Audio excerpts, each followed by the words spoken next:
Speaker Ayyanna మరోసారి సంచలన వ్యాఖ్యలు చేశారు. ఇవే తనకు చివరి ఎన్నికలని, వచ్చే ఎన్నికల్లో తాను పోటీ చేయనని చెప్పారు. అందుకే ఈ 5 ఏళ్లలోనే ప్రజలకు అంతా మంచి చేస్తామని, వైసీపీ అరాచకాలను అరికడతామని చెప్పారు.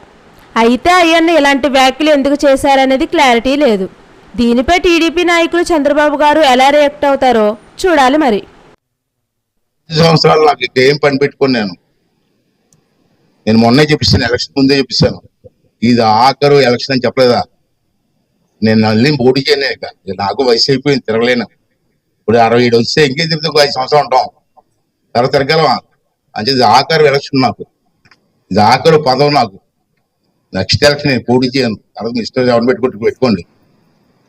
అయితే ఈ 5 సంవత్సరాలు పోటీ చేయని నేను ఊరుకోను. నాకు చేతనంత వరకు ఎవడ కాళ్ళు పట్టుకోవడానికి సరే డబ్బులు తీసుకొచ్చి నాకు ఈ పదవి వచ్చినట్టు కారణమైన మీకు అందరికీ కూడా సేవ చేస్తాను.